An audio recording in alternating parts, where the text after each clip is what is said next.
Halo sahabat semua, terima kasih sudah hadir di channel ini. Channel yang selalu menghadirkan video-video terbaru seputar jiran Nusantara. Indonesia merupakan negara terbesar di kawasan Asia Tenggara, baik dari sisi wilayah, jumlah penduduk, maupun pengaruh regional. Peran strategis Indonesia kerap menjadi perhatian dan perbincangan negara-negara tetangga. Mulai dari sektor ekonomi, pertahanan, hingga hubungan diplomatik di tingkat global. Tanpa basa-basi lagi, mari kita gas ke videonya.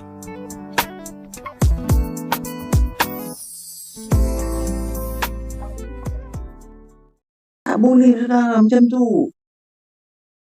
Ini kita ni Malaysia ni jadi tumpuan dunia. Seluruh dunia perhati Malaysia. Bagaimana kita boleh handle Trump. Esoknya dengan Lee Chiang. Hari ni sign dengan Trump. Esok sign dengan Lee Chiang. Kemudian sepakat negara ASEAN. Bawa Brazil. Brazil itu perang. Musuh betul dengan Donald Trump. Kita panggil dia.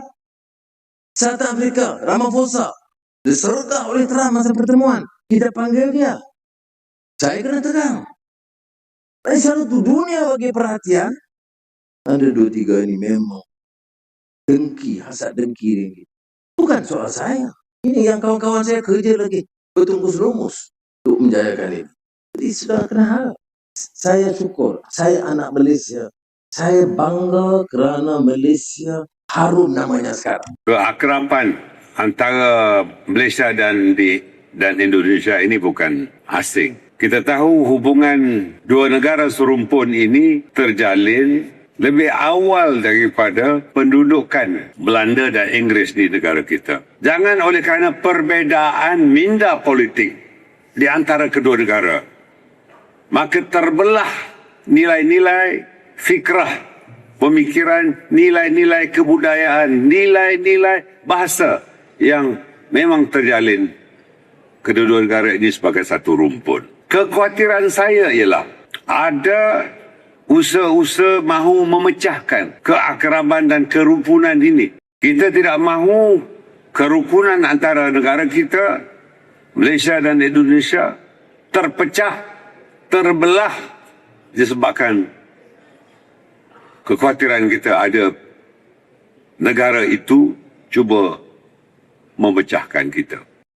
Presiden Indonesia Prabowo Subianto akan menyampaikan ucap tamanya di World Economic Forum pada 9 malam ini. Untuk jagaan ucap tama tersebut, kita bersama editor kanan Najib Aruf.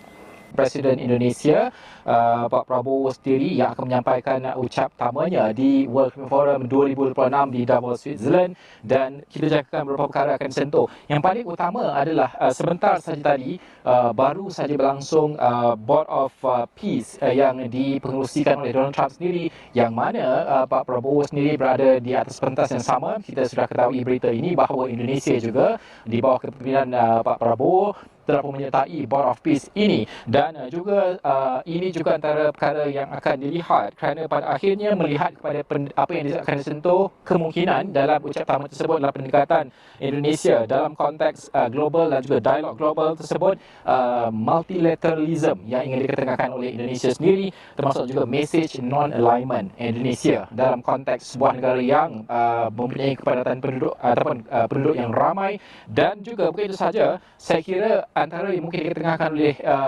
Prabowo adalah soal mengurus ekonomi yang digelar termnya adalah Prabowonomics, dan juga hal tuju Indonesia dalam konteks tersebut dengan perubahan kepimpinan setiap kementerian di Indonesia. Kita mungkin menyaksikan bahawa cerita ini, naratif ini akan dimainkan juga dibawakan oleh Pak Prabowo sendiri dalam ucap tamanya. Selain itu, saya kira adalah keterbukaan Indonesia juga untuk menarik masuk pelaburan dan keseimbangan, kerana kita tahu dalam struktur ekonomi Indonesia ini ada beberapa sektor yang dilindungi konsepnya kerana untuk memberikan peluang pekerjaan kepada rakyat tempatan dan juga lebih berfokus kepada domestik sebagai contoh. Tapi bagaimana untuk mengimbangi kemasukan pelaburan yang pasti menyediakan peluang pekerjaan, itu juga saya kira akan diberikan tumpuan oleh Pak Prabowo sendiri. Dan selain itu, kedudukan Indonesia dalam rantaian bekalan global juga saya kira akan dilihat juga, kerana dalam konteks perang tarif yang dimulakan oleh Amerika Syarikat, semua negara terkesan, termasuk juga Indonesia. Bagaimana ke depan perkara ini? Kerana dalam konteks peperangan baharu, iaitu perang merebut rare earth ini, Indonesia antara pengeluar sumber-sumber asli ini yang mana ia memainkan peranan yang cukup signifikan di peringkat antarabangsa. Saya kira itu antara perkara yang akan disentuh juga oleh beliau sendiri, dan sudah pasti sudut ketahanan ekonomi dan juga kestabilan makro Indonesia itu sendiri selaku negara yang besar di peringkat rantau kita. Dan kalau kita melihat kehadiran wakil delegasi dari rantau Asia Pasifik, ASEAN khususnya, yang paling besar adalah sudah pasti Pak Prabowo sendiri yang akan ada ucap tamu khas pada kali ini, dan juga Presiden Singapura juga bersama-sama setiap kali berlangsungnya Davos ataupun World Economic Forum, dan sudah pasti kita menantikan perjalanan Indonesia dan rantau kita secara keseluruhannya dalam konteks dunia semakin berpecah, dan di mana kedudukan rantau Asia Tenggara selaku kuasa tengah dalam mengurus dan juga meniti titian halus yang kerap kali saya katakan tidak mudah untuk dilaksanakan. Saya kira ini kesempatan bersejarah. Ini kesempatan bersejarah. Ini benar-benar peluang untuk mencapai perdamaian di Gaza. Yang jelas penderitaan rakyat Gaza sudah berkurang, sangat berkurang, ya, sangat berkurang. Bantuan-bantuan kemanusiaan begitu deras, begitu besar sudah masuk.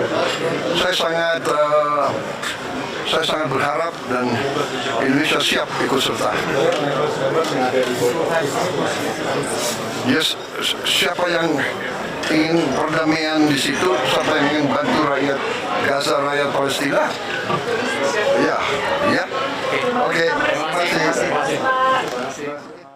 Tetapi yang nyata, perdamaian itu walaupun langkah yang baik untuk menekan Israel untuk menghentikan, tapi masih belum berhasil. Jadi pelik juga bila Malaysia kata, bila Anwar kata, oh kita tak dijemput kerana kita langsung tak ada syarat-syarat yang kita letakkan dalam pelan damai itu. Ada je masalahnya. Dan let's say kalau tak ada pun tuan-tuan dan takkan terjemput sebagai satu pihak yang boleh memberikan pandangan berimbang. Sudah tentulah takkan terlalu jemput orang yang ikut cakap dia 24 jam. Sebab kalau kita perhatikan pun tuan-tuan sekalian, antara yang dijemput ialah negara-negara yang baru saja iktiraf Palestin sebagai sebuah negara. Dan mereka ini juga mesti ada pandangan berbeza dengan pelan damai Trump tersebut. Ini termasuklah Kanada, Perancis, UK, Spanyol kan. Mereka ini baru saja iktiraf Palestin sebagai sebuah negara. Jadi mereka ini pun pasti ada syarat-syarat tertentu yang mereka nak lihat yang dapat dilakukan dekat Gaza. Dan of course lah, tak semua syarat itu akan masuk dalam pelan damai tersebut. Sama lah macam Malaysia. Mereka ada letakkan syarat tertentu, ada yang masuk, ada yang tak masuk. Tetapi negara-negara lain dijemput pula. Kenapa tidak Malaysia? Itu yang pelik tuan-tuan sekalian. Sampai di sini video kali ini. Terima kasih sudah menonton video ini sampai akhir. Semoga sahabat semua diberikan kesehatan, panjang umur, sehat selalu, jaya di laut, darat, dan udara. Dukung terus channel ini, dan nantikan video-video terbaru lainnya. Sampai jumpa di video berikutnya.